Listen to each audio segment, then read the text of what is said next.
La razón. Patricia ríe, rompe el hielo y la señal. Hablan de sombras en un tono casi informal. Entre archivos y leyendas, algo empieza a respirar. Lo que nadie nos contaba.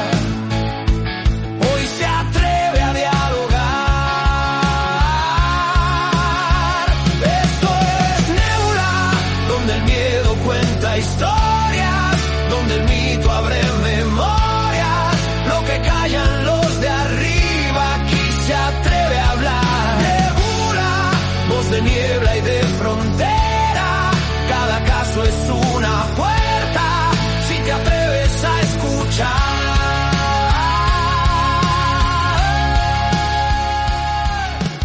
Luz en el cielo que juraste ver de niño.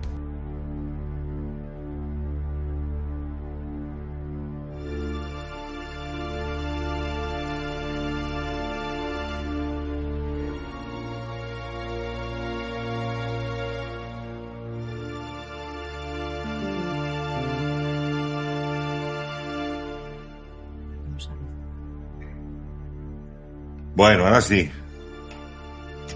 Ahora sí que estamos en directo. Muy buenas noches a todos. Bienvenidos a Nebula. Buenos días, buenas tardes, buenas noches. Ahora sí que se nos ve. Sí. Bueno, hemos tenido ciertos problemas. Joder. Hemos tenido ciertos problemas en los cuales no podemos hacer grandes cosas, porque llevamos como que, ya lo estáis viendo, como que 40 minutos, una hora llevamos. una hora, intentando solucionar toda esta temática. Así que nada, que yo creo que la mejor opción que tenemos y que vamos a tener es directamente, no podemos tener a Eduardo en imagen, pero bueno, le tenemos en voz. Le tenemos en voz, así que nada. Hazte presente, Eduardo. Espérate que voy a llamar. Ah, que pensé que estaba ahí ya. No, hay que llamar.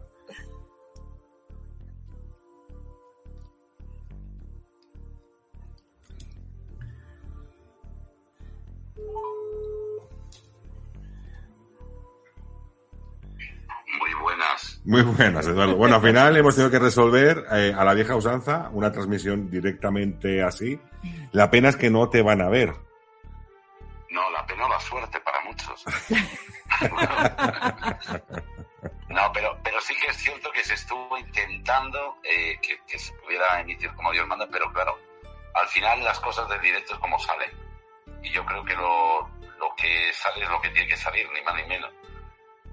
Pero bueno, por lo menos, mira, como dentro de todo al final acaba siendo luego un capítulo más de ebooks, bueno, pues lo dejaremos más o menos de esta manera. Lo que no tenemos es el aparato que para poner el aparato aquel blanco. Vete a buscarlo un momentillo.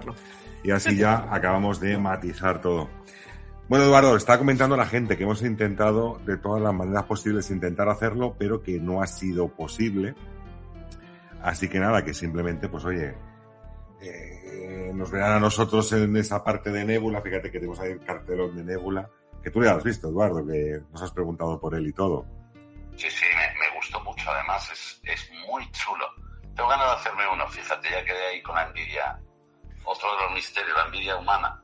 Pues fíjate que todo esto ha sido... Está muy chulo porque además, cuando le damos a los eventos y demás, lo colocamos allí, tanto en el Magic Internacional como en el que estuvimos en el último que estuvimos con Juanjo, con Iván Martínez, con José Quijarro, estuvimos aquí en Asturias, pues también estuvo Nebula presente gracias a todo ello.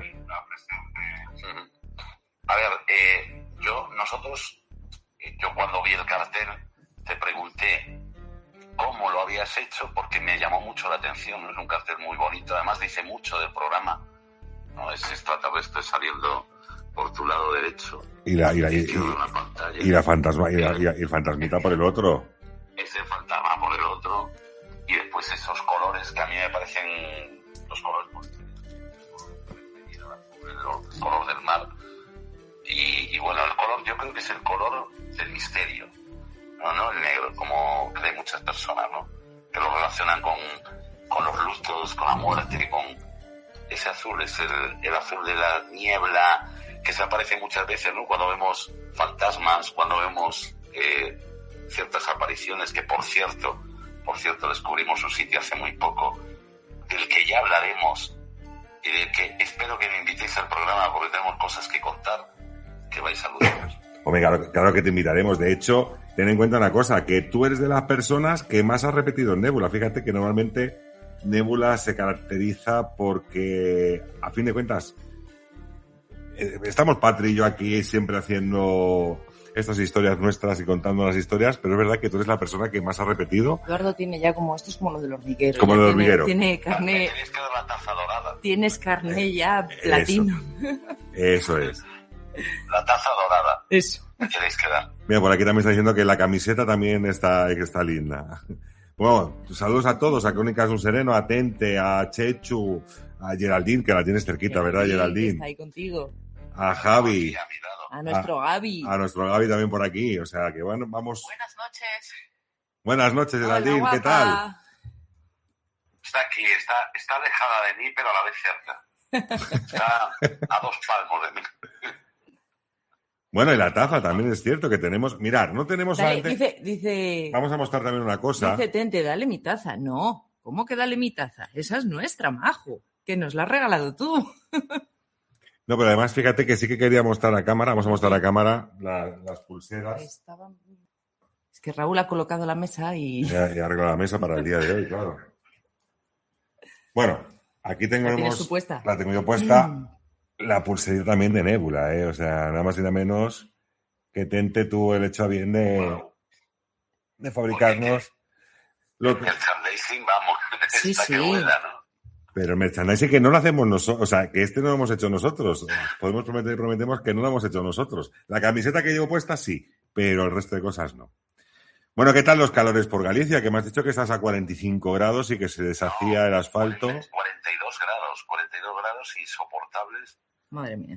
La gente, bueno, no ves un pájaro por la calle y todo el mundo en la playa, claro, como es lógico, ¿no? En un sitio donde tiene el mar por todas las esquinas, pues la gente se escapa al mar, a los ríos, y bueno, aguantando este tirón que le llaman cambio climático.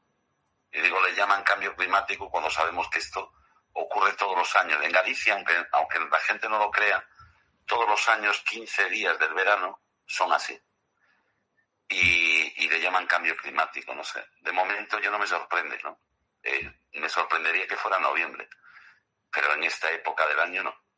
Mira, por aquí dice Gaby que, por ejemplo, siendo en Barcelona, que dice que las ranas van con cantimploras. O sea, Que sí. Imaginemos que esto... Bueno, escúchame, avanza un poquito, que has comentado algo de que quieres traer algo aquí a Nébula, avanza un poquito en qué andas metido. A ver, tiene mucho que ver con un colegio, tiene mucho que ver con apariciones de niños y tiene mucho que ver con un geriátrico. O sea, son las... Vamos, yo creo que es componente... El cóctel perfecto. Niños, ancianos, sí. Geriátrico, colegio, en el mismo lugar, en el mismo recinto, cerrado hace muy poco. Fíjate que hay una cosa muy curiosa, los niños es un motivo de mucho, o sea, la aparición de un niño da mucho más miedo que cualquier tipo de aparición, sea la que sea. O sea, dan como mucho miedo. Quizás sea por la parte más antinatural, ¿no? De que un niño no lo vemos antinatural que fallezca siendo pequeño, ¿no? Y quizás eso es lo que más nos choca a las personas que hemos entrevistado, a gente que ha tenido apariciones, ¿no? Tú fíjate que yo creo que el niño representa la inocencia. Todo el mundo, o sea, es muy fácil que nuestra lógica nos lleve a pensar que un niño a las 3, 4 de la madrugada no puede estar en un colegio. Por ejemplo, no puede pasearse un niño a las 3 o 4 de la madrugada en un colegio por los pasillos, o estar sentado en un pupitre, o estar cantando, o estar unos niños saltando a la comba. Entonces, claro, eso nos genera un miedo, vamos, aterrador, ¿no? Es decir, es algo que representa, porque la infancia representa esa inocencia. Sabemos que nos podríamos defender de un niño, porque claro, somos adultos y si un niño, imagínate, te pudiera atacar, tú podrías defenderte de él perfectamente, no como si es un adulto, pero nos produce un pánico inmenso el saber que ese niño no debe estar ahí. No. Y eso es la prueba de que ese niño no está con nosotros, de que está en otro sitio, ¿no? De que está en cualquier otro lugar, pero no está con nosotros. Y por eso nos da tanto miedo. Quizá mira, cuando nosotros, en uno de los lugares donde nosotros fuimos, nos decían los guardias de seguridad que ellos había ciertas zonas que no visitaban.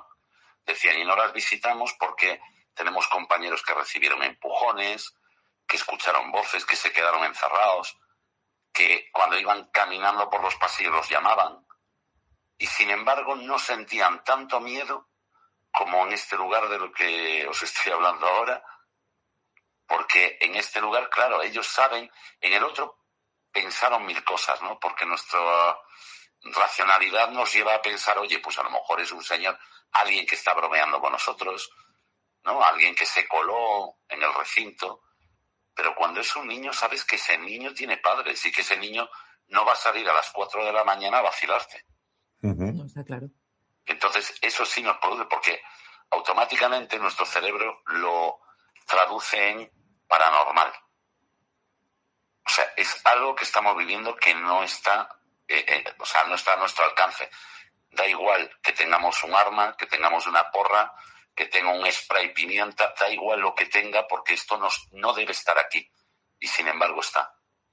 Eso nos ocurría también en la iglesia, una iglesia del siglo XVI, en un pueblo llamado Noya, una iglesia impresionante. Cuando nosotros llegamos ahí nos dieron permiso para grabar, estuvimos ahí en plena pandemia, toda una noche. La policía venía cada X horas a mirar que estuviera todo bien, que no tuviéramos ningún problema. El sacerdote, que fue el que nos llamó, nos dejó las llaves y nos dijo, ahí os quedáis. Y nosotros, hay un momento en el que Geraldine dice, en esa torre hay alguien. Y entonces suben, y eso fue grabado en directo, que se cae la cámara, no saben por qué, desde arriba abajo, unos 30 metros de altura, se destroza la cámara, pero Geraldine estaba segura de que ahí había algo, ¿no? Y ocurre algo muy curioso, que cuando viene el sacerdote, no sé qué hora sería, ¿no? Ya era tarde, viene a ver qué tal todo, porque él vivía en una casa que estaba al lado de la iglesia, y Geraldine le dice, es que no tiene usted llaves para poder subirnos, porque había unas escaleras internas, ¿no? Para poder subir por las escaleras internas, y dice, ya sé por qué dices, porque quieres entrar ahí. Y le preguntamos por qué dice eso, y nos dice que ahí se había matado el director de una película. Ahí se grabó una película, y en 1980, Las campanas del infierno, el director en la última escena se cae de esa torre y se mata. Y se cae donde cayó la cámara, que de hecho hay una cruz ahí en el suelo. Nosotros vimos la cruz y pensamos que era por cualquier otro motivo, pero era relacionado con la muerte de ese director de cine. La película al final se estrenó, pero claro, muy poca gente supo que el director falleció en el último día de grabación. Madre mía. Madre, qué fuerte. Madre mía. Eso te iba yo a preguntar, Eduardo, porque siempre, bueno, cada vez que has entrado en el programa ha sido un éxito total, porque los casos que contáis son impresionantes. Que por cierto, la gente dice que te tienes que dar más brillo en hacer más programas, ¿eh? Sí, eso es más verdad. brillo, no solo en Nebula, sino también de los tuyos, ¿eh? Pero seguro que hay un caso en concreto. ¿Cuál es el caso que más os ha impactado o, digamos, asustado? Que habéis dicho, allí no volvemos más o dejamos de investigar. ¿Algún caso que os haya marcado así de forma potente? ¿No sabes qué pasa? Que nosotros somos en el misterio somos como sadomasoquistas, ¿no? Y entonces, claro, cuanto más miedo nos da, más veces volvemos, ¿no? Aunque después vengamos a casa y digamos, no, yo no vuelvo ahí, ¿no? Como nos pasó en Toen, que al final fuimos como 5 o 6 veces, como nos pasó en la Casa de la Peste, y como nos pasó en una casa que nos llaman los dueños, nos vamos allí, éramos 4 personas, una de esas personas era un acompañante que la familia, era amigo de la familia, le dejó las llaves y dijeron, mira, aquí os quedan las llaves, llévate a esta gente ahí dentro y que hagan lo que quieran. Claro, cuando nosotros entramos ahí, fijaos que está en un castillo del año 900. Oh. O sea, a los pies del castillo. Y en ese castillo hay cosas que ocurren porque tienen que ocurrir, ¿no? Y no son casualidades, son causalidades. En ese castillo, en plena pandemia, nosotros, Geraldine y yo, habíamos ido a pasear y se nos ocurrió en nuestro canal de YouTube pues empezar a compartirlo, ¿no?, con la gente. Claro, nosotros teníamos permiso para poder salir en la pandemia porque estábamos en televisión. Y entonces pues aprovechamos ese permiso para ir a ese castillo y grabar ahí. Como no nos dejaron grabar dentro del castillo, bueno, nosotros entramos y Geraldine, que tiene mucho morro, le pregunta a las chicas cuando todo el mundo se va, ya estaban cerrando, me dice, yo le voy a preguntar a estas chicas si vieron algo alguna vez. Y le digo, no, joder, no le preguntes eso, qué vergüenza y tal. Bueno, pues ella se va con su morro y le pregunta a las chicas, y las chicas se quedan mirando una a la otra y dicen, sí, ocurrió algo. Y dice, ¿y qué ocurrió? Bueno, pues que los señores de la limpieza no querían ir a limpiar en la pandemia porque decían que aparecían todas las ventanas abiertas y que era imposible que nadie fuera porque eso permaneció cerrado, ¿no? Y las visitas estaban eran visitas que no tenían nada que ver con lo que normalmente se ve allí, que es mucha gente visitando este castillo. Y decía, pero hay algo que nos sorprendió mucho y es un matrimonio de Barcelona que nos envía, vienen aquí al castillo, son unos chicos muy jóvenes, y unos meses más tarde el chico nos escribe y nos envía una fotografía. Claro, nos enseña la fotografía. La fotografía fue enviada a la Xunta de Galicia, porque, claro, querían que se mostraran las grabaciones de seguridad a ver si había alguien que fuera vestido como se vestía en aquella época, hombre, y que hubiera la posibilidad de que hubiera estado allí en el momento en el que ellos se sacan una foto. La chica está embarazada y nosotros en la foto vemos, nos la enseñan, no nos la dejaron llevar porque, claro, era propiedad de la Xunta de Galicia, pero en la fotografía se ve a la chica mirando por la ventana, agarrando su tripita porque estaba embarazada, y el chico, el novio, le saca la foto. Se ve todo el paisaje que se ve desde la torre del castillo y una mano huesuda con un traje, digamos, medieval, apoyado en su hombro. Y ahí el chico, claro, al ver esa mano dijo, oye, a ver si en cualquier momento, no sé, un actor, alguien que esté ahí, le haya puesto la mano. Bueno, pues reconocieron, estas chicas nos decían que la contestación de la Xunta de Galicia fue que no le dieran más explicación y que no le contestaran. Pero ellas nos confesaron que se escuchaban voces. Hay una parte del castillo en el que se escuchaban gritos y tal, y Geraldine le dice, oye, ¿y la parte donde dormía Doña Urraca, que se llamaba así la reina, Doña Urraca? Sí. Dice, ¿dónde está su habitación? Ahí abajo, ¿qué hay? Y dice, ahí se encontró un crucifijo gigante enterrado. Y ahí sí se hacían, cosas y tal, y de ahí venían las voces, ¿no?, que se escuchaban. Bueno, pues esta casa, que es a donde vamos, aunque yo me enrollo mucho, esta casa está a los pies de ese castillo. Y casualmente, pues 2, 3, 4 años más tarde nos llaman, nos dicen que están pasando una serie de cosas y nosotros, pues nos vamos ahí a esa casa. Yo hasta ese momento yo tenía el Hospital Psiquiátrico de Toen como mi lugar, por excelencia. Pero cuando llegamos a esa casa nos quedamos sorprendidos porque ahí ocurre de todo. Y cuando digo de todo, es que ocurre hasta que se nos cierra una puerta delante de nuestras narices sin que nosotros nos demos cuenta, sin que haya viento ni nada, porque era pleno invierno, estaba todo cerrado, y la puerta se cierra, hay sombras. Geraldine nos dice varios nombres que se van confirmando a través de WhatsApp. El chico, digamos el gancho, ¿no? Vamos a llamarle al gancho, el amigo de la familia, le va escribiendo a la señora de la casa que están en un restaurante a kilómetros y le va preguntando ciertas cosas que Geraldine nos va diciendo. Entonces, nada más entramos, vosotros imaginaos la escena. La casa es una casa que tiene unos 1000 metros cuadrados, porque es un caserón que alucináis. Vale, nosotros entramos en la primera planta y nada más entramos, nos encontramos una especie de cocina y una especie de salón enorme, y a la derecha hay un pasillo y unas habitaciones. Nosotros nos metemos y en la primera habitación Geraldine se mete dentro y dice: aquí hay una señora. Claro, todos nos quedamos mirando unos para otros y Geraldine dice: se llama Elena. Y está preguntando por Elena.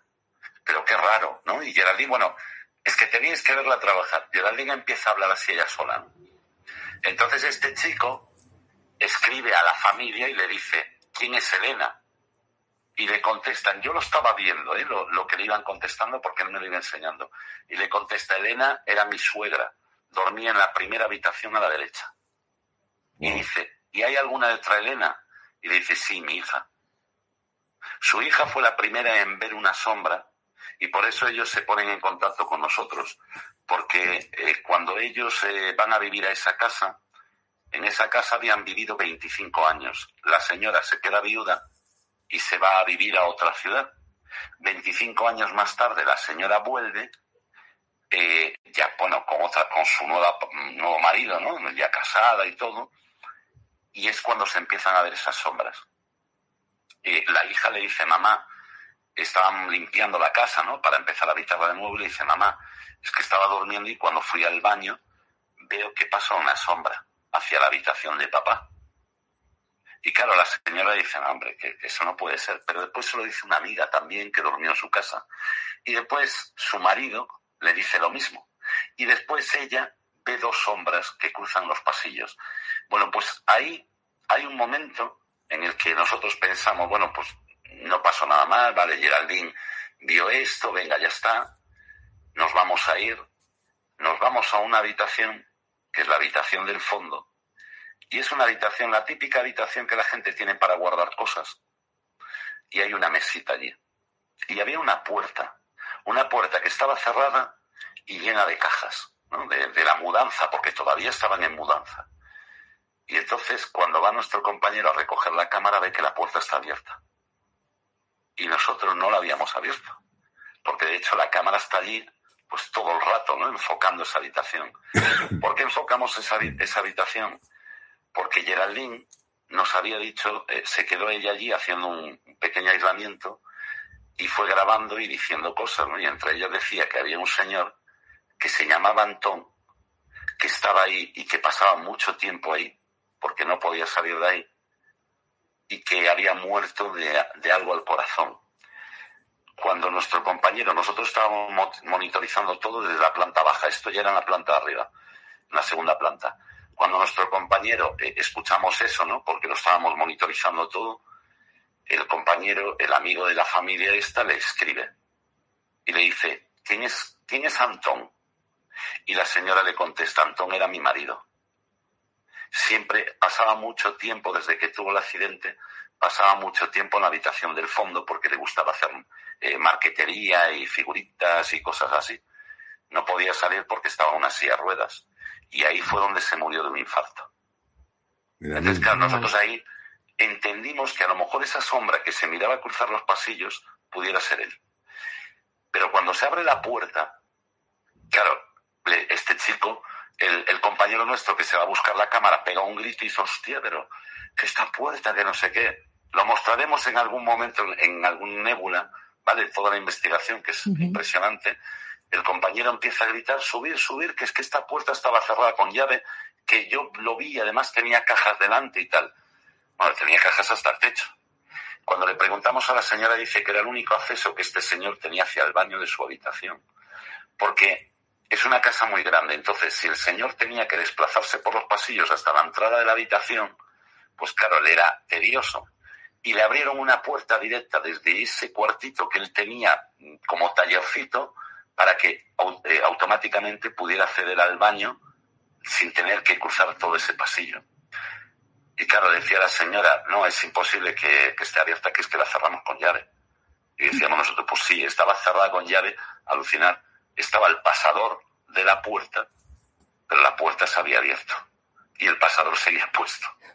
Y ahí nos asustamos bastante. Ahí, bueno, después se escuchaban voces dentro. Es que eso es impresionante. Eso tenéis que verlo. Eso hay que ver las imágenes para saber qué es lo que pasó allí. Porque pasó un poco de todo. La verdad, a mí, ahí se convirtió quizá en el sitio más misterioso. No de más miedo, sino más misterioso. Mira, yo cuando has hablado, o sea, tengo en la mente, y de hecho he apuntado aquí el nombre de la persona, que no voy a decir el nombre de la persona, pero yo durante toda la vida, cuando vivía con mis padres, en el piso que compraban mis padres, bueno, yo creo que lo conté aquí también en un privado también de apoyo negurero, ya mi madre hizo una ouija en su momento y pasaban cosas en casa y demás, pero sí que es cierto, fíjate, y esto va a ser muy curioso porque me llama la atención cuando has dicho de la puerta, ¿no? Que se cerró de golpe ante ti. Y es que a mí me pasó exactamente lo mismo y por eso me ha venido, yo creo que a la mente este caso.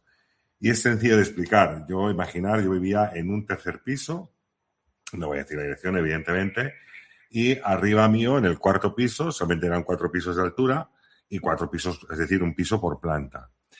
Y es curioso porque, bueno, pues el matrimonio del cuarto piso pues tenía cierta problemática y demás. Bueno, total, que la chica acabó, la mujer acabó falleciendo.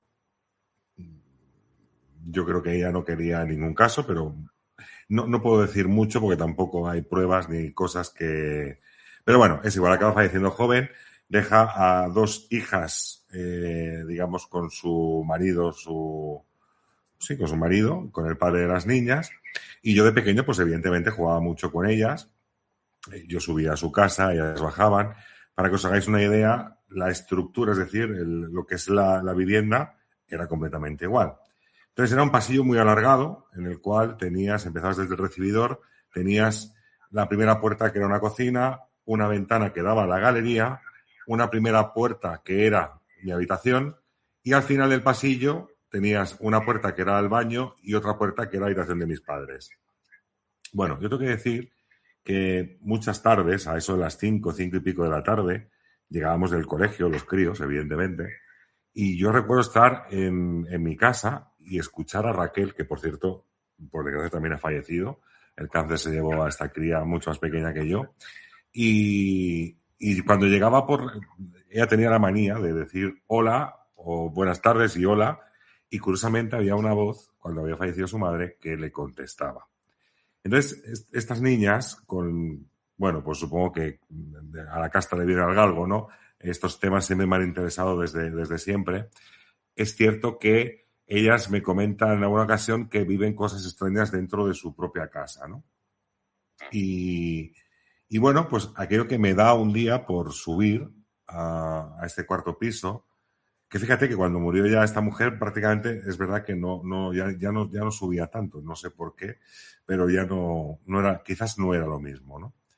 Y es curioso porque al final, como os he dicho, de ese pasillo hay un baño. Es un baño, sigue siendo, evidentemente, el edificio está ahí. Es un baño el cual no tiene ningún tipo de ventana al exterior, simplemente tiene la pequeña rejilla que conocemos todos, que da como una especie como de, ¿cómo decirte?, de canal o de tubo en el cual, digamos, es como salida de humos o como salida, digamos, pero vamos, que no entra corriente de aire ni nada. Y os puedo asegurar y garantizar en todo momento que, y además es que lo recuerdo perfectamente, jamás de los jamases, en mi casa, que es la misma estructura, la puerta del baño se había cerrado de golpe por un golpe de viento, por lo que fuera, ¿no?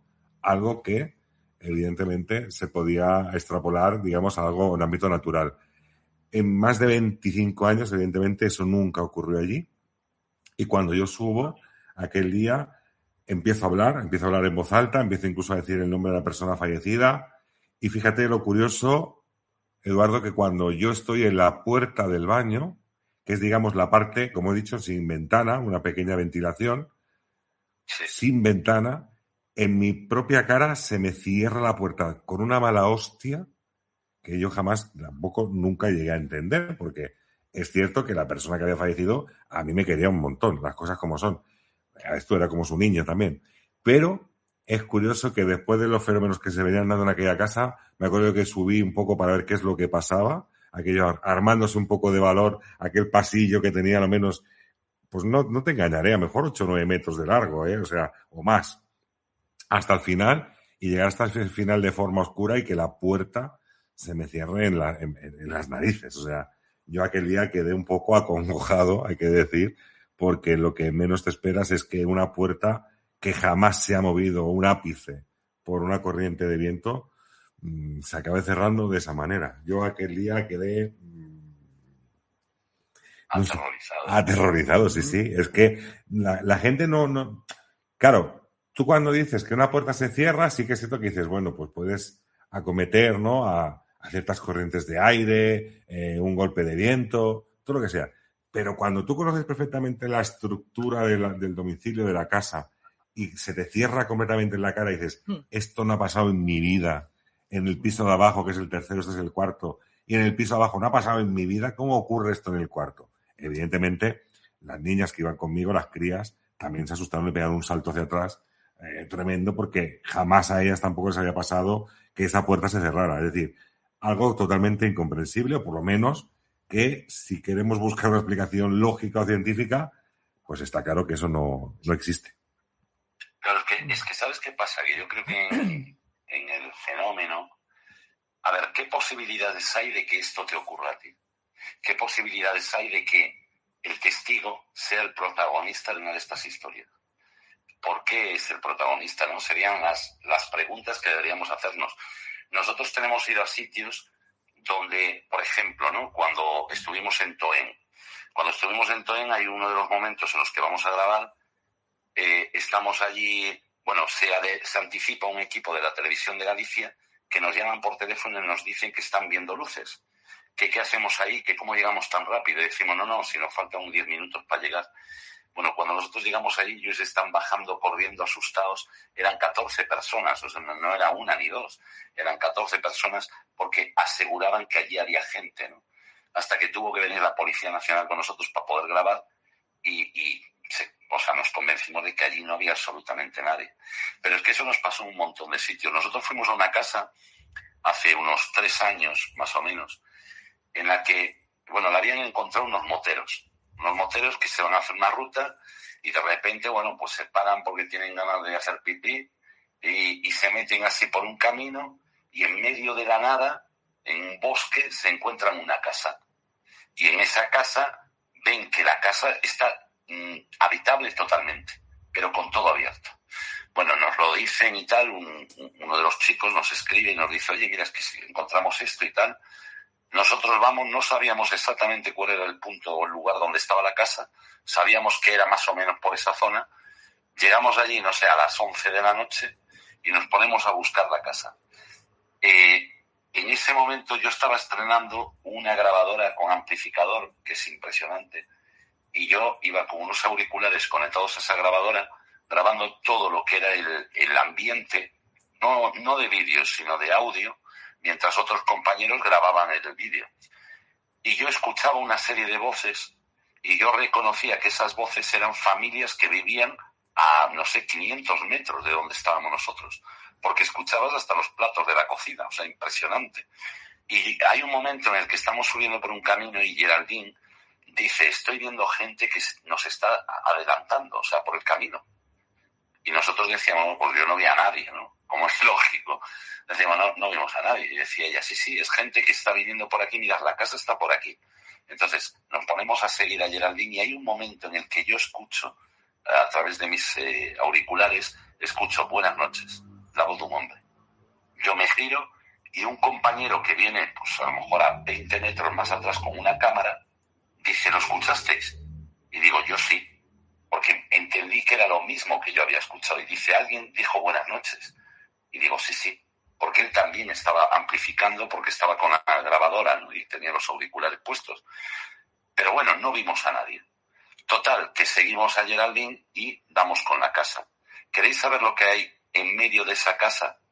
En medio de esa casa, en el salón de la casa, hay un ataúd. Que para nosotros fue acojonante. O sea, esa escena, entrar y ver una casa totalmente habitable, con los platos en la mesa, como si nos estuvieran recibiendo, con las camas hechas, sus adornitos, sus muñequitos, la documentación de la gente que vivió allí en las mesitas de noche, porque pudimos ver que era una persona que vivió en el año 84, que vivía ahí en el año 84 porque estaba su DNI, su carnet de conducir, bueno, todo, el calendario del año 84, es decir, absolutamente todo, los sofás, la televisión, su radio, la típica radio de aquella época, o sea, todo de la época, y cuando entramos en el salón vemos un ataúd en medio, y ahí nos acojonamos, con un sombrero de copa encima. ¿Cómo para no? Ahí sí nos acojonamos, y dijimos, ¿dónde nos metimos? ¿Dónde estamos?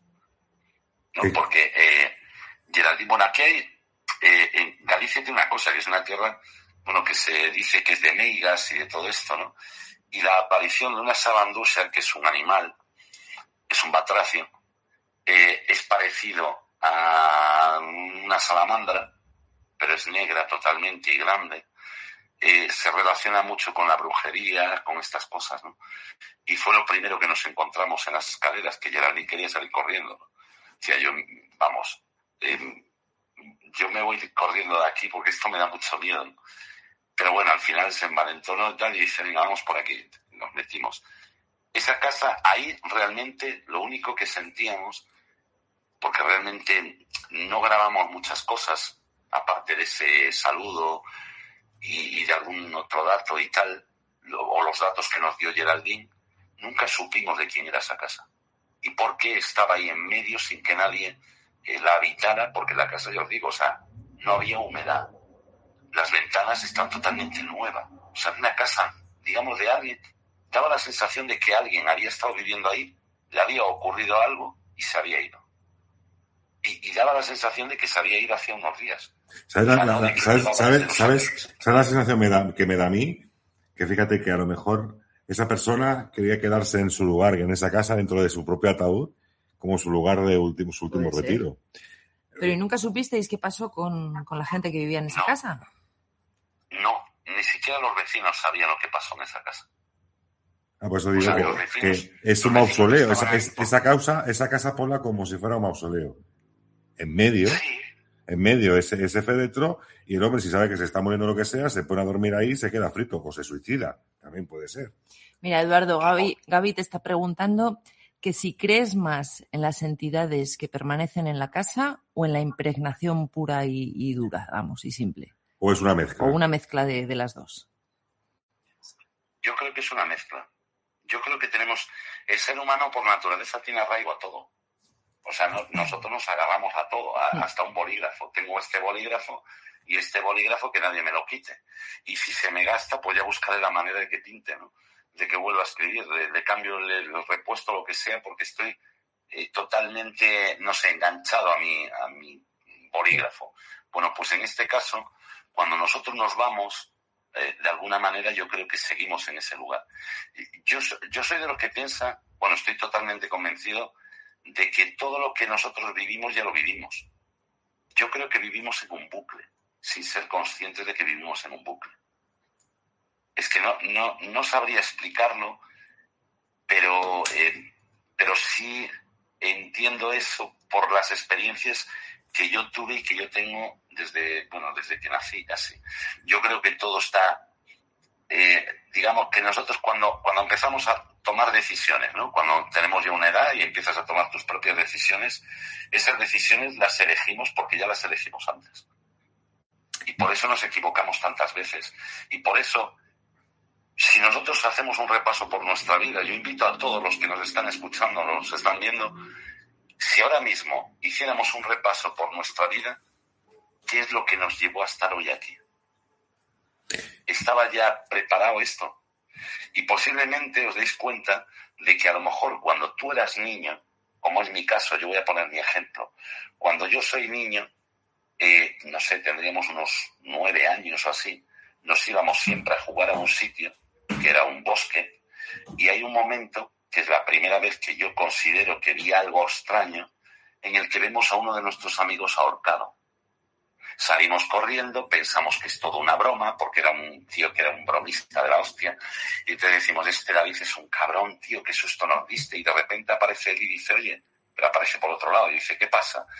Le contamos, y a partir de ahí nos nombramos, esto va a sonar a flipada, ¿no? Pero éramos niños, nos nombramos los The Guardians, ¿no? Los guardianes, y íbamos todos los días allí, pues, investigando qué es lo que había pasado, ¿no? Porque habíamos visto a este amigo de esa manera.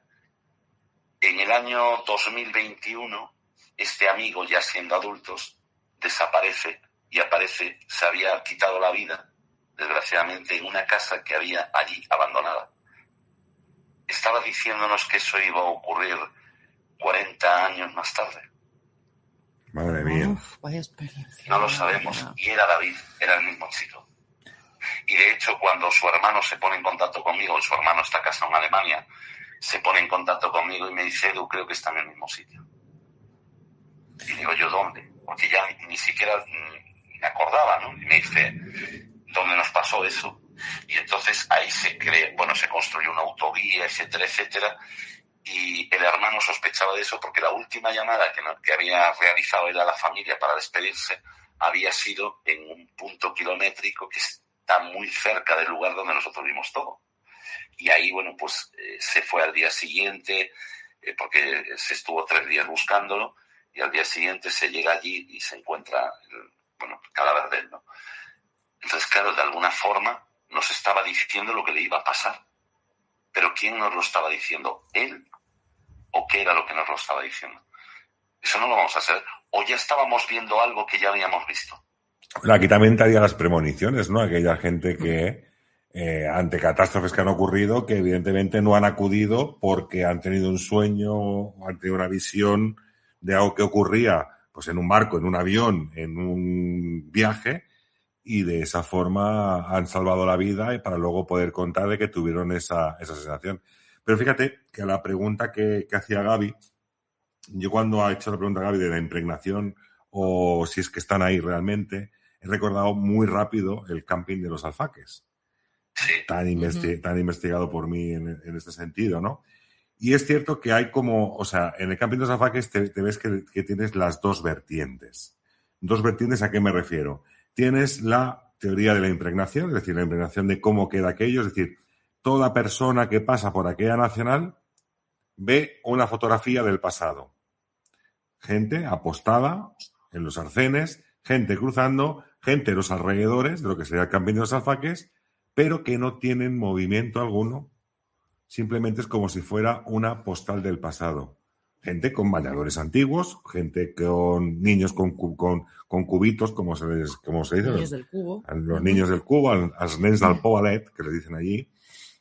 Y luego, por otra vertiente, tienes esa serie de aparición de lo que ocurre en cierto momento, año 1978, y luego, por otro lado, que por cierto, ahora se cumplirán años del accidente de los camping de los Alfaques. Y, por otro lado, también tienes la otra, que es la aparición, por ejemplo, de la niña del camping. La famosa niña del camping, que estuvimos dando vueltas con Paloma Navarrete y con ciertos sensitivos, y los cuales ellos te dicen de que hay niños pululando por allí. Y hablando antes también del tema de los niños, recuerdo además que Paloma decía que parte de que los niños acaben pululando por estos lugares que ha ocurrido esto es porque los padres tenemos la tendencia a no explicar el significado de la muerte. Como no lo explicamos y protegemos, el niño cuando llega hasta el muerto no sabe qué es lo que tiene que hacer, no sabe qué es lo que tiene que dejar de hacer y con lo cual se queda enclavado en el lugar. Entonces Gaby decía que puede ser que te quedes porque estás muy a gusto, esos son muchos casos en ese sentido, o bien porque no sabes cómo tienes que avanzar. Por ejemplo, caso de los niños, ¿no? En este caso, en el camping de los Alfaques que decía directamente Paloma.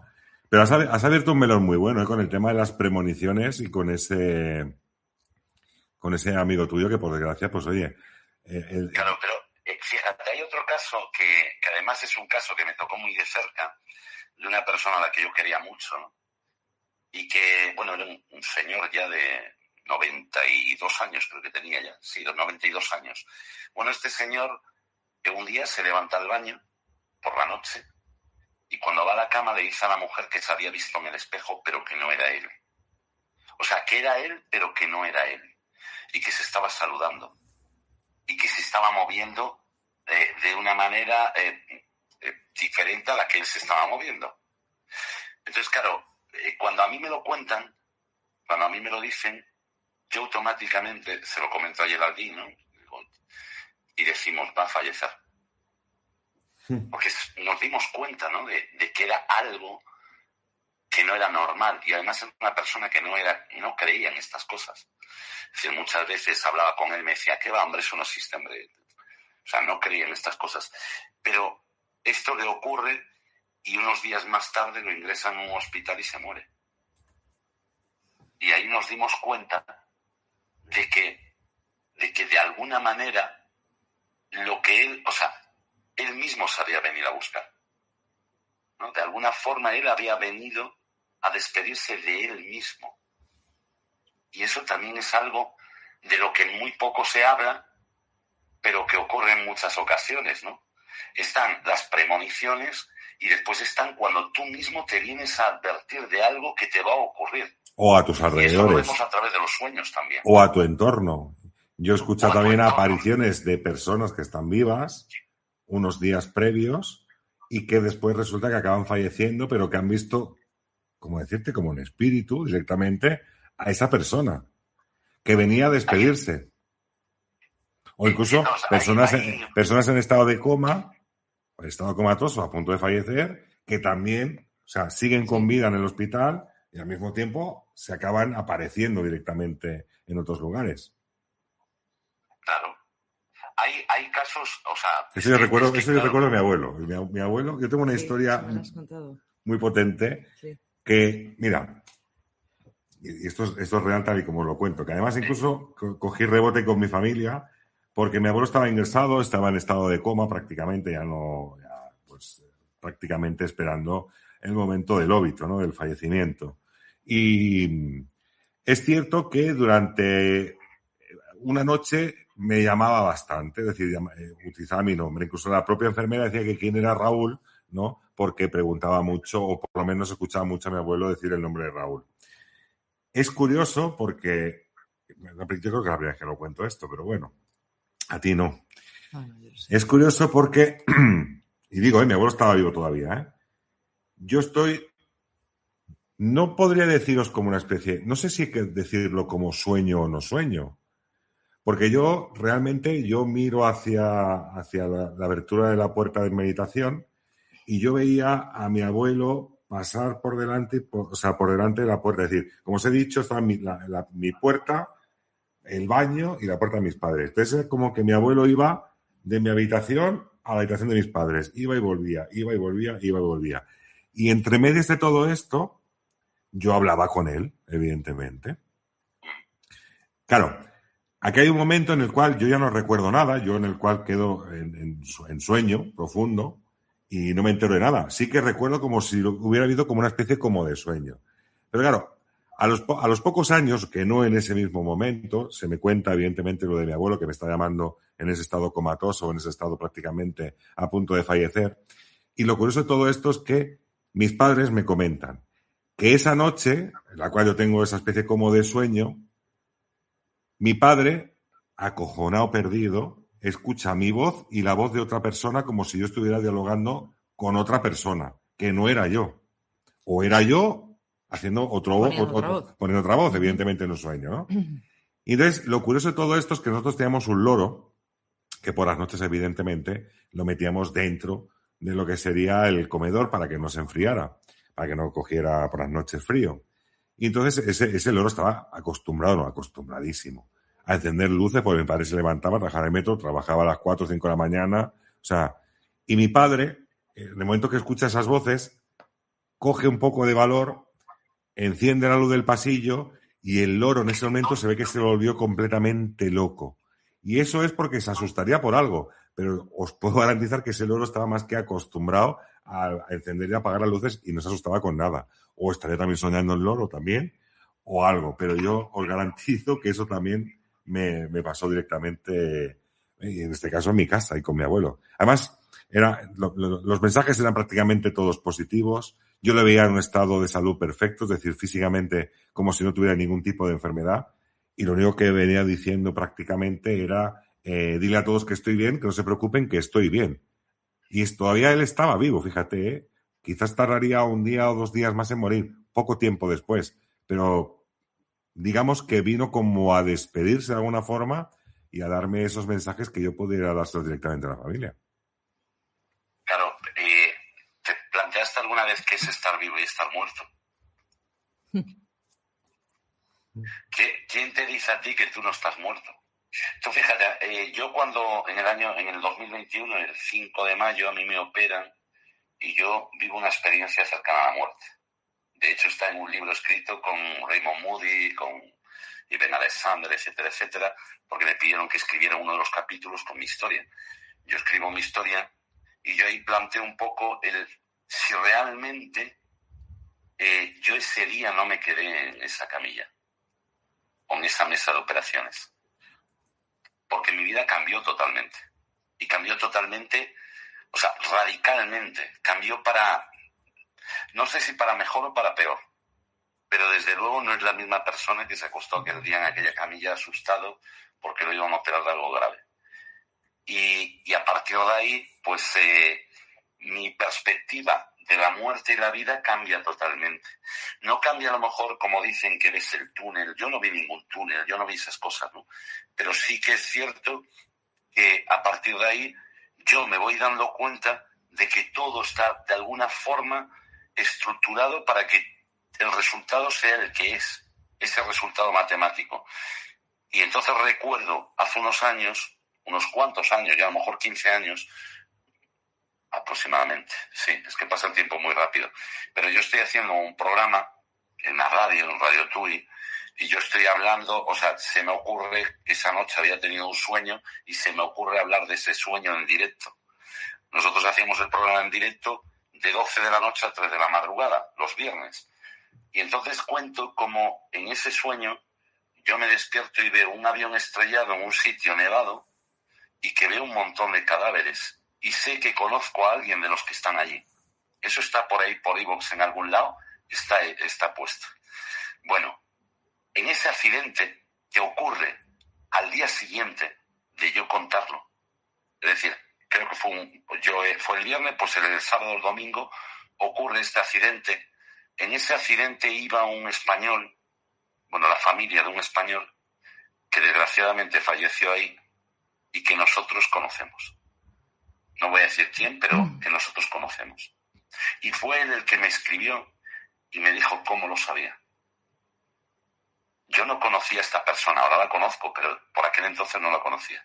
Es una persona muy conocida. Y me dijo cómo lo sabía y dije, no lo sabía. ¿Hablamos de una persona que conocemos todos nosotros? Todos, incluso los que están ahí. En ella le falleció una hija y la mujer en ese accidente. Y él no había ido porque tenía una reunión ese día. Y yo lo conté, pero lo conté sin pensar que ese sueño era una premonición. Simplemente conté ese sueño que yo había tenido, pues para poner en contexto a la gente con el programa que se iba a hacer esa noche, que precisamente iba a ser de premoniciones y cosas así. Y lo conté pues porque lo había tenido y yo sentía que ahí, en medio de todos ese amasijo de hierros y gente, estaba alguien que yo conocía. Y yo estaba, en ese sueño buscaba, ¿no? Desesperado, intentando encontrar a alguien vivo, no encontraba a nadie vivo. Después, bueno, descubrí que era un viaje que creo recordar que iba a Francia y que se estrelló por ahí, ¿no? Por esa zona, en una montaña además. Y entonces entendí que a lo mejor los sueños sean, no sé, sean pequeños avances de spoilers de nuestro futuro, ¿no? O de lo que después viene a continuación. Y a partir de ahí, bueno, pues se genera una amistad con esa persona. Estás pensando, ¿no? En quién puede ser. Después te lo digo, en privado te lo digo. Pero a mí me sorprendió mucho.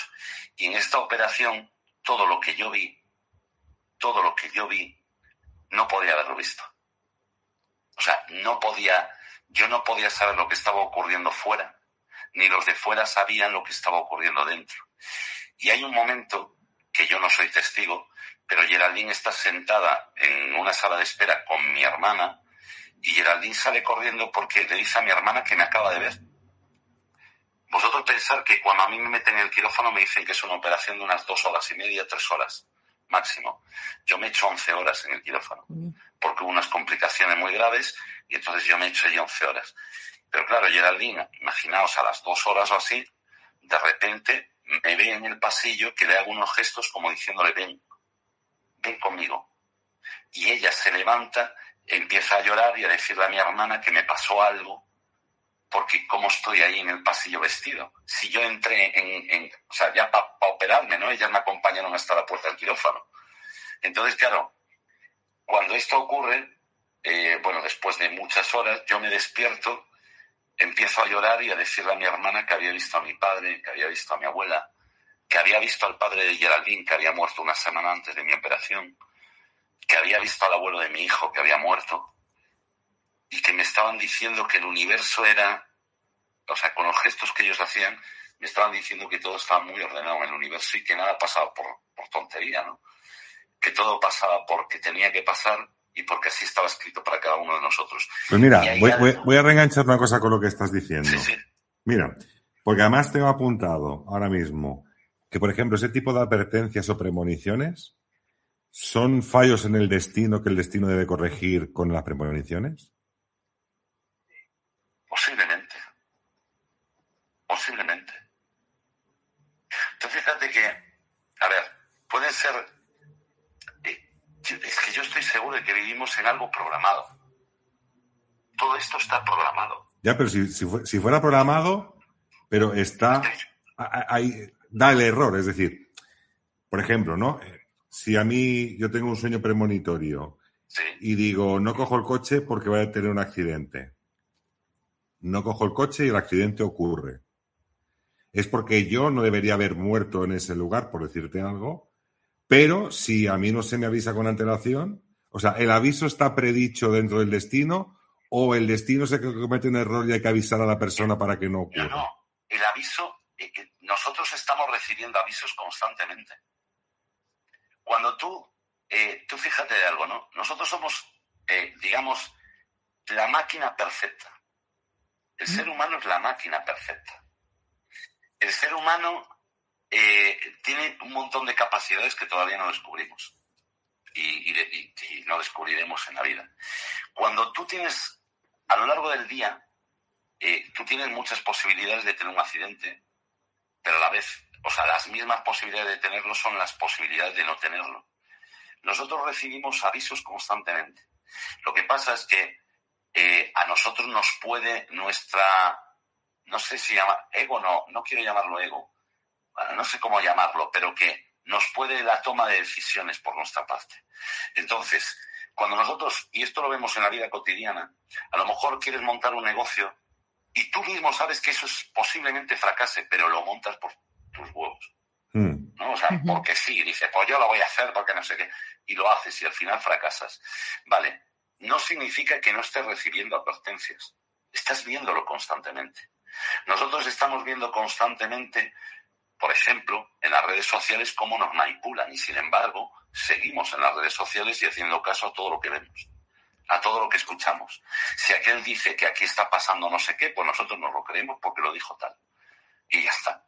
Entonces, la falta de toma de decisiones por nuestra parte es lo que está haciendo que esos pequeños avisos cambien todo nuestro destino. No sé si yo estoy de acuerdo con lo de que todos los días recibimos señales. Mira, ayer, sin ir más lejos, lo estuvimos hablando, ¿te acuerdas? De lo que contamos de que había pasado aquí, en la cocina de casa. Ah, sí. O sea, es que ahí pasaron muchas cosas. Son cosas que... Ahí pasa también lo de los dinosaurios. También sí. Sí. Pues lo típico, ¿no? Estábamos hablando y yo estaba contando que, por ejemplo, mi hijo todos los días, todos, desayunaba en un sitio concreto de la cocina, siempre. Y un día, no sé por qué, ese día, en vez de desayunar en la cocina, decidió desayunar en el salón. Y gracias a Dios, tengo que decir, porque ese día explotó la olla de la cocina. Había presión. La olla a presión explotó en el momento que él estaba desayunando. ¿Por qué ese día decidió marcharse? No lo sé. ¿Por qué yo todos los días cuando iba al trabajo iba andando por la misma acera siempre? Y un día en concreto decidí ir por la acera de enfrente? No lo sé. Pero justo ese día que me cambié de acera, a la altura de donde yo estaba pasando, en la acera de enfrente, por donde yo habitualmente iba, se desplomó una vidriera muy grande de un balcón y cayó de golpe, justo a la altura que estaba pasando yo por la acera de enfrente, por donde yo tenía que haber estado yendo. Son cosas que dices, vale, ¿por qué he tomado esa decisión, ¿no? Hoy de... Y ocurre algo. He tomado una decisión contraria a lo de todos los días y ocurre algo justo en ese momento. Claro, porque son decisiones que nosotros tomamos en último momento y que después, claro, en este caso, por ejemplo, tú lo analizas y dices, oye, ¿por qué yo hoy crucé cuando yo siempre voy por aquí? ¿Sí? Pero en el 99,9% de las veces la gente no analiza el por qué toma esas decisiones, ¿no? Y por qué ocurren. ¿Por qué de repente pues una persona que iba a coger un vuelo no lo coge? Y decide no cogerlo y ese avión se estrella. O al revés. Porque esa persona que no lo iba a coger lo cogió. Y se estrelló. ¿No? O sea, y perdió la vida en ese accidente. No lo sabemos. Pero que todos los días, pero absolutamente todos los días, estamos recibiendo señales, estamos recibiendo información, eso está, vamos, clarísimo. Fijaos, yo os hablaba de la operación, ahora os voy a contar algo voy a intentar abreviarlo, pero es una historia bastante larga. Vale, cuando yo voy por primera vez a neurología, llego y me hablan de la doctora Martínez. Yo hablo con una señora, tenía por aquel entonces, estamos en la tercera ola del COVID, tenía la mascarilla puesta, yo entro y la señora es la que me dice que me van a hacer una resonancia magnética para ver exactamente cuál es el daño que yo tengo. Vale, un tiempo más tarde me dicen, me hacen una resonancia, se me adelanta por la mutua del trabajo, yo voy con los resultados, porque la doctora Martínez me había dicho, tráeme los resultados y te lo hacen antes, le llevo los resultados y cuando sale la doctora Martínez es una mujer que yo nunca había visto delante. Y me dice, ¿qué haces tú aquí? Le digo, no, es que yo pregunté por la doctora Martínez, me pasaron con usted. Y esta doctora me contesta y se echa a reír y me dice, yo soy la doctora Aguado, pero ya que estás aquí, voy a ver tu informe. Total, me dice que no vale esa resonancia, que me la tienen que repetir. Entonces, ordena que se me repita la resonancia a nombre de la doctora Martínez, porque era la doctora que yo tenía asignada. Cuando yo vuelvo, porque me hacen la resonancia y vuelvo a la cita que me dan, pregunto por la doctora Martínez, me mandan a una consulta y cuando llego allí me encuentro a la doctora Aguado nuevamente. Y esta doctora es la que me dice, te vamos a operar urgentemente. Vale, a mí me choca, a ella le choca y dice, oye, yo no sé por qué te mandan aquí si tú tienes a una doctora llamada Martínez, que es la que te tiene que atender, pero siempre te mandan a mí. Y digo, pues no lo sé, aquí me pone el doctora Martínez en el papel. Total, el día que me van a operar, yo estoy en el hospital, en la habitación ya, y se acercan unos médicos a las 8 de la mañana.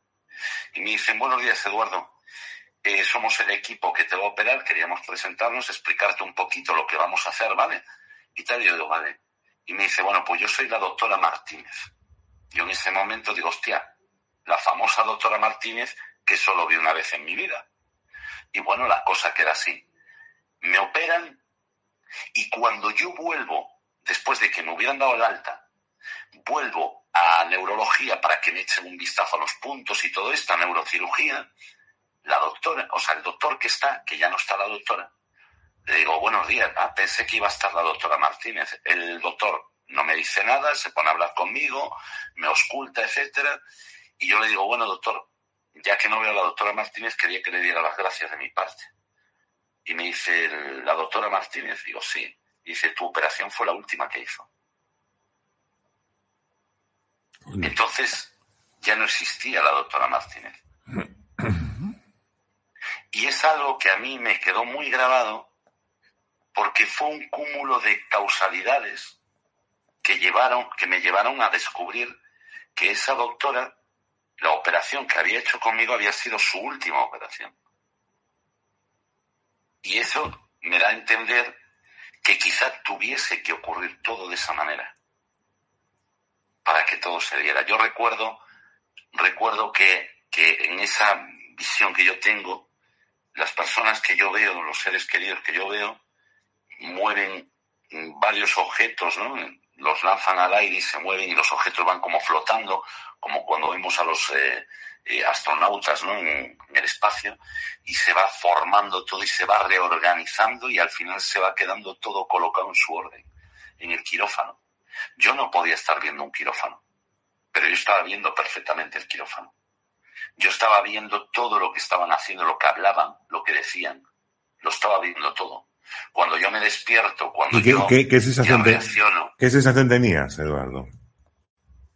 La sensación era de paz. Yo no sentía dolor, pero es que hay tres cosas. ¿Y preocupación por verte? Es decir, ¿tenías preocupación por verte que tu cuerpo estaba ahí abajo por si salía mal la operación, por ejemplo? No tenía ninguna de esas sensaciones. Es más, os voy a decir por qué yo supe después que lo que yo había vivido había sido real. En el momento en el que a mí me duermen, o yo entiendo que me duermen, porque ya a partir de ahí no recuerdo nada más de lo que pasó hasta que yo me despierto, yo escucho que entra una niña de 8 años con una parada cardíaca. Entonces yo escucho las máquinas y escucho una enfermera decir, es muy niña, ¿no? Como triste, ¿no? Como diciendo, pero sí es muy niña. Y eso lo escucho perfectamente. De repente escucho una señora que entra en el quirófano y dice que su marido está allí dentro, que es un doctor de los que está allí. Y yo, en mi estado, yo decía, bueno, ¿esto qué es? La feria, ¿no? O sea, estoy aquí esparramado ahí en una...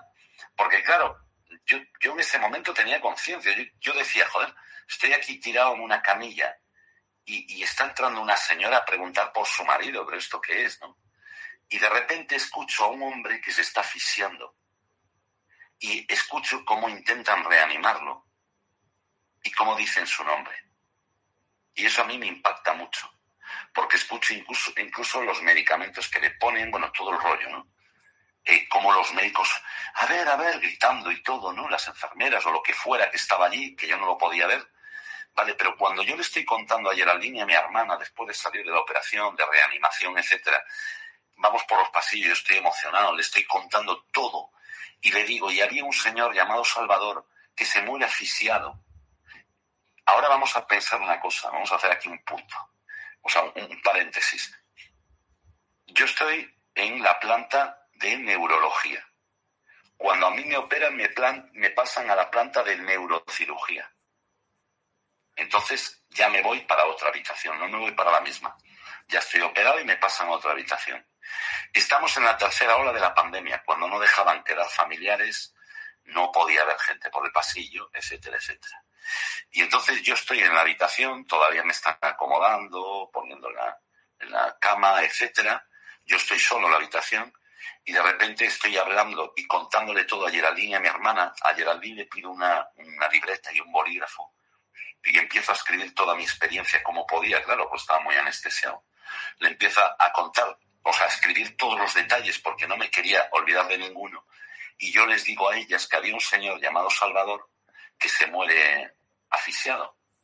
Y en ese momento suena el botón de llamada o alarma de la habitación que estaba contigua a la mía. Y entonces sale una señora y entran los médicos y escuchamos la reanimación. Y yo eso lo había vivido. Y cuando sale la señora llorando, llama por teléfono y dice, Salvador murió.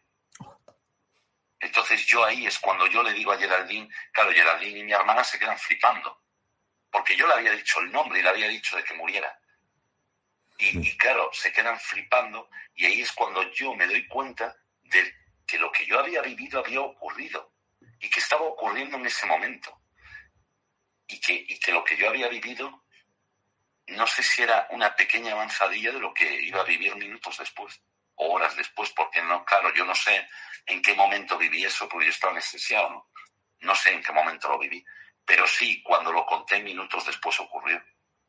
Qué fuerte. Y a partir de ahí, pues claro, me doy cuenta de que tal vez todo ocurra muchas veces. Bueno, yo creo que la tercera temporada de Nebula va a venir cargadita, ¿eh? Sí, Eduardo, totalmente. ya puedes ir anotando ahí todas estas cosas.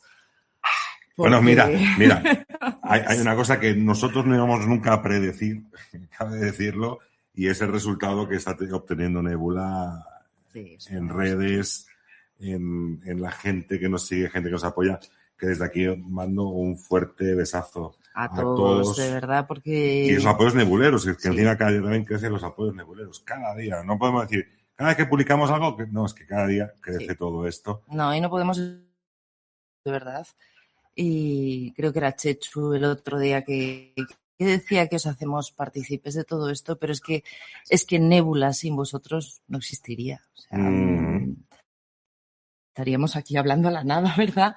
Y, bueno, alguien nos escucharía. Y gracias de verdad a toda la aceptación y todo el cariño además que nos estáis dando. Y bueno, y todos los días que nos mandáis mensajes y nos mandáis cosas. Y de verdad de corazón que estamos súper agradecidos. Sí, de verdad que prácticamente podemos decir que temporada y media, porque la primera que empezamos en el mes de enero. Se puede decir que, bueno, si vamos de año en año, todavía nos quedaría como medio año para cumplir 2. Es. O sea, seamos realistas, si lo vamos a calificar, pues empezamos en 2025, ¿no? Eso, año y Nebula y sobre todo pues en Spotify, en Apple Podcasts, sobre todo en iVoox y bueno, también aquí en YouTube que nos ven, no ven. Pobrecito. Que tenéis que entender que él no vio el túnel porque en Galicia no fabrican túneles. Y esto es no. De la tecnología, para la tercera temporada. Es un dolor de cabeza, mira. Hace poco grabamos también y se escuchaba. Luego resulta que también una grabación que tuvimos con Requejo, que también has visto tú antes, que has visto en el canal subí un audio equivocado que era que se escuchaba con el sonido ambiente. Bueno, a veces son locuras que nos pasan. Y luego son tonterías, porque luego dice, esta bobada, pero ya sabes que hay que dar con la tecla de la bobada. Pero bueno, que volvemos ahí en septiembre dándolo todo. Que por cierto, nosotros estamos de vacaciones y mañana no nos vamos. Sorpresa. Pues sí, ya saben dónde nos vamos a ir. Si siempre vamos al mismo sitio. Sorpresa. No vamos, porque no fuimos a... Bueno, no, es cierto. O nos vamos a Barcelona o nos vamos al otro. Y a Barcelona. No vamos a Barcelona. Volveremos a Barcelona, pero... Así que nada, que yo creo... Eduardo, en esta tercera temporada, siempre que él quiera, vamos, la tarjeta plata. Cantando casos que la gente... Y está la gente esperando esos casos que hay que meterse en profundidad de la casa y todo, que hay que meterse en profundidad. Hombre, ya lo creo. A ver, yo si me invitáis y me repuesto como no voy a venir. Eso está hecho, por supuesto. Tengo más serie. Nos ha mandado Tente, que nos mandó 2 tazas. Están abajo, nos mandó 2 tazas, aparte de las pulseras.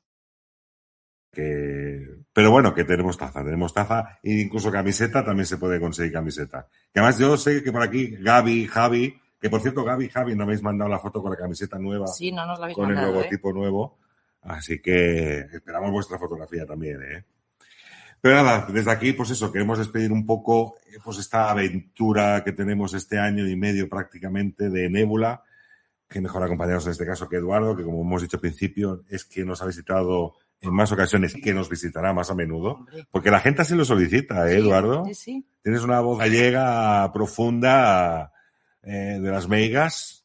A ver las que Ancestral, ¿no? Ancestral. Así que, fíjate. Mira, os voy a proponer una cosa. Venga. Aquí, os voy a poner en un aprieto. No, un aprieto no, va a ser chulo. El día que se emita, cuando empecéis la nueva temporada, vamos a solucionar lo de la tecnología y os vamos a llevar a un sitio mágico en directo. Ah, mira. Hecho. Venga, aceptamos el desafío. Con una historia impresionante. Venga, abrimos temporada de forma potente. Esta no os la cuento, ya lo veréis. No adelantes nada. O sea, investigación Nébula en directo, investigación, vamos, prime time, todo. Sí. Streaming, todo, directamente. Ese día vais a visitar uno de los sitios gallegos, un sitio en Galicia que tiene una historia sobrecogedora y que no la conoce, yo creo que no la conoce nadie. ¿No es la casa aquella? No, es un lugar alucinante. No va a adelantar nada. Bueno, pues ya sabéis, nebuleros. Ni siquiera te lo voy a decir después. Ahí tenéis que estar todos el primer día. Pues imaginar la conexión en directo, por fuera, en lugar emblemático, funcionando. Y funcionando la conexión. Y nosotros aquí retransmitiendo lo que podamos ver en ese sentido. Ya lo creo que sí. Programón, así que no os lo podéis perder. Así que bueno, chicos, pues lo dicho, ¿no? Que feliz verano a todos, que disfrutéis muchísimo, que no os olvidéis de nosotros. Que miréis los cielos en busca de las señales. Las señales, por supuesto. Los cielos y hacia abajo también, ¿eh? Es curioso que nos sale en inglés. Sí, primero nos sale en inglés y luego se traduce solo. Estamos aprendiendo vía YouTube con inglés. Así que bueno, y que ya sabéis que aquí estamos, que aunque estemos de vacaciones, las vías de contacto ya sabéis cuáles son, el móvil de Nébula, el correo. Móvil de Nébula. Algunos de vosotros tenéis el nuestro, o sea que aquí estamos para lo que queráis, para lo que nos queráis contar. Y bueno, pues lo dicho, que feliz verano a todos y que un besazo enorme y que gracias de verdad una vez más por estar. Nos acaban de llegar 3 fotografías más. Mira. No sé entero que hice hace tiempo, me la acaban de mandar, lo pasé fatal. Energías eran muy fuertes y negativas. Aún lo recuerdo como si hubiese sido hoy, fíjate. Desde Tenerife nos llegan mensajes. Y a ti, Eduardo, pues lo mismo te decimos, que muchísimas gracias de verdad a ti, a Geraldine, que sabéis que os queremos un montón. Y, jolín, pues lo de siempre, que es vuestra casa esta, que ya lo sabéis. Ya lo sé. Además que eso que me espera esa tazaza ahí de oro. Por supuesto que sí. Que da Nébula. Prometido. Taza platinum. La verdad es que es un placer, lo voy a decir ahora en público, ¿vale? Como es vuestro último programa, no podéis decir nada en el siguiente. Hacéis un misterio de verdad, un misterio sincero. En un mundo en el que los likes valen más que la verdad, vosotros hacéis un misterio sincero y eso vale mucho, tiene mucho valor. Y decirle a la gente que mire a los cielos, pero que también mire su interior. Que a veces la respuesta está ahí, está en nuestras propias vidas. Ya lo creo. Ya veréis cómo funciona eso. Oye, pues muchísimas gracias, Eduardo, por tus palabras, de verdad. Nos hace mucha ilusión. Gracias a vosotros por la invitación. Pues un abrazote enorme y quedamos para ese pedazo programa de emisión de vuelta. Que yo creo que ese va a ser de los pocos que no se suba a iVoox porque evidentemente hay que verlo. No se puede simplemente escuchar. Así que nada, que como siempre decimos, ¿no? Desde el firmamento hasta la tierra. Sigue tú, que es tu frase. Luego dices que te la robo. No, majo. Y al César lo que es el César. Pues desde el universo hacia la tierra. Mira, parece que se ríe Geraldine. Geraldine, dile tú la frase.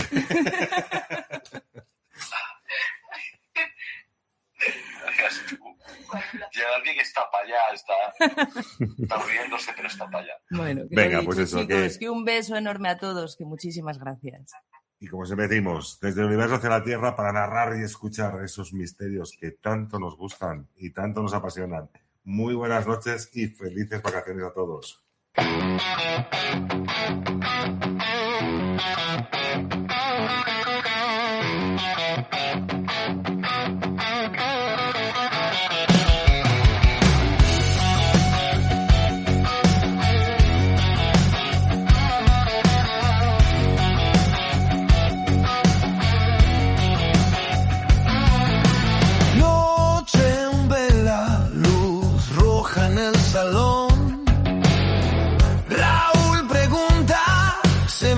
La razón, Patricia ríe, rompe el